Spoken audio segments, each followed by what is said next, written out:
ഖലീഫ പടം സ്പോയിലർ ഉണ്ടാവും. ഞാൻ ഇനി പറയാൻ പോണ കാര്യത്തിൽ, അതായത് മോഹൻലാലിൻ്റെ ക്യാമിയോയുടെ കാര്യമാണ് പറയണേ. ഒരാവശ്യമില്ലാതെ ഒരു പന്ന ക്യാമിയോ എന്ന് പറയില്ലേ, എന്ത് കാര്യത്തിന് അങ്ങനെ കുത്തിക്കയറ്റി. മര്യാദയ്ക്ക് രഞ്ജി പണിക്കർ തന്നെ പറഞ്ഞിട്ടുണ്ട്, എൻ്റെ 14-ാം വയസ്സിൽ എൻ്റെ അപ്പനെ നഷ്ടപ്പെട്ടതാണ്, അത് മോഹൻലാലിനെ നഷ്ടപ്പെട്ടതാണെന്ന് പറയുന്നുണ്ട്. എന്നിട്ട് മോഹൻലാലിനൊരു കൊച്ചുണ്ടായി, മോഹൻലാലിനൊരു കൊച്ച് ഉണ്ടായി, അത് രഞ്ജി പണിക്കറിനൊരു കൊച്ചുണ്ടായി, അത് പൃഥ്വിരാജിന് വേറൊരു കൊച്ചുണ്ടായി, അതിന് ഇങ്ങനെ 10 വയസ്സ് അത്രയും പ്രായമുണ്ട് ഉണ്ടെന്ന് തോന്നുന്നു. എന്നിട്ടാണ് ഈ എല്ലാവരും മറ്റേ എല്ലാവരുടെയും കാലും മുതുക്കനായിട്ടുള്ള ഈ മോഹൻലാൽ അതിൽ വന്നത്. അതായത് 4 ജനറേഷൻ ഒരു കാരണവശാലും കിട്ടില്ല. കാരണം അത്രയും വയസ്സൊന്നും ഒരു രീതിയിലും കിട്ടാനുള്ള വകുപ്പ്, അതായത് സാമാന്യം ആലോചിച്ച് നോക്കിയാൽ എന്തായാലും കിട്ടില്ലെന്ന് എല്ലാവർക്കും അറിയാം.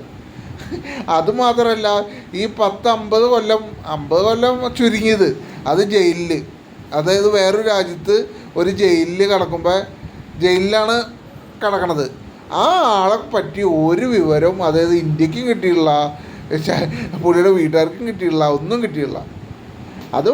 അതും ഓർക്കേണ്ട കാര്യമുണ്ട്. മോഹൻലാൽ ഇവിടുത്തെ ഒരു ഡോണായിരുന്നു, അതായത് സ്മഗ്ലർ. അത്രയും ഉള്ളൊരാൾ എവിടെ പോയി എന്നൊന്നും അറിഞ്ഞൂടാ. അതിൻ്റെ അവസാനം കാട്ടെന്ന് പറഞ്ഞാൽ ഏതോ ഒരു രാജ്യത്ത് പുള്ളിക്കാരൻ ജയിലിൽ നിന്ന് റിലീസായത് റേഡിയോയിൽ വിളിച്ചു പറയുന്നത് അവിടുത്തെ ആൾക്കാർ കേട്ടിട്ട് പൃഥ്വിരാജിൻ്റെ അടുത്ത് പറയുന്നത്. എന്തൊക്കെ സംഭവം കാണേണ്ടതിൽ ഒരാവശ്യമില്ലാത്തൊരു പന്ന ക്യാരക്ടർ, അങ്ങനെ വേണം പറയാം, പെന്ന ക്യാമിയോ. പിന്നെ വേറെ ഉണ്ട് 2-3 ക്യാമിയോ. അവരൊക്കെ എന്ത് കാര്യത്തിന് ഈ പടത്തിൽ കൊണ്ടുവന്നതെന്നൊന്നും എനിക്ക് മനസ്സിലായല്ല. ഈ മോഹൻലാൽ എന്ന് പറഞ്ഞാൽ ഈ ജയിലിൽ കിടക്കുമ്പോൾ നാട്ടിലെ കാര്യങ്ങളൊക്കെ പുള്ളിക്കാരനെ അറിയുന്നുണ്ട്, പക്ഷേ പുള്ളിയുടെ കാര്യങ്ങൾ നാട്ടിലറിയില്ല. എന്തെല്ലാം സംഭവിക്കണം അല്ലേ? അങ്ങനെ അറിയണമെങ്കിൽ തന്നെ ഞാൻ പറയാം, അതായത് മോഹൻലാലിനെ ലാസ്റ്റ് ജയിലിൽ നിന്ന് ഇറക്കുമ്പോൾ മറ്റേ ഒരു പിടികിട്ട പുള്ളീനെ കൊണ്ടുവരില്ലേ, അതേപോലെയാണ് മോഹൻലാലിനെ കൊണ്ടുവരുന്നത്. കാരണം കാലിലും കയ്യിലൊക്കെ ചങ്ങലയിട്ടിട്ട് ആ പുള്ളീനെ കൊണ്ടുവരുന്നത്. അത്രയും റിസ്ക് അല്ല, അത്രയും സെക്യൂരിറ്റി ഉള്ള ഒരു ജയിലിൽ പുള്ളിക്കാരൻ എങ്ങനെ ഈ കാര്യങ്ങളൊക്കെ പുറത്തിറങ്ങുന്ന കാര്യങ്ങളൊക്കെ അറിയും? എനിക്കൊന്നും മനസ്സിലാവില്ല. വെറുതെ ഈ ഓണത്തിന് ഏട്ടൻ്റെ വക കുണ്ടെന്ന് പറയില്ലേ, അതാണ് ഈ പടം. പേരിനൊരു കുണ്ട്, ഏട്ടൻ്റെ കുണ്ട്. അയ്യോ, ഖലീഫയിൽ ക്യാമിയോ വന്ന് കുണ്ട് പടം.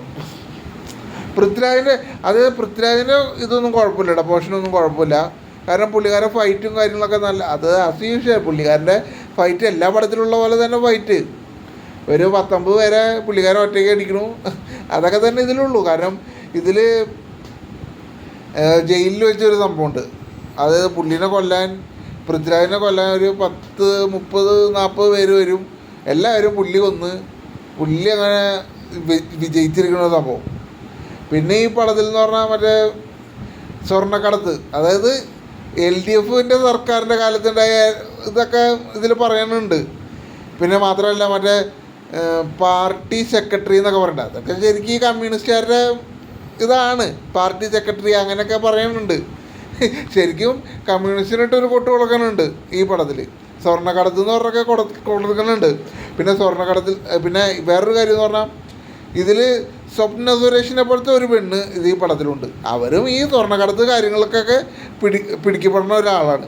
അത് ശരിക്കും സ്വപ്ന സുരേഷിനെ പോലെ തന്നെ തോന്നി, അതായത് അതേപോലത്തെ കണ്ണടയും കണ്ണൊക്കെ ആയിട്ടുള്ള ഒരു ലേഡി.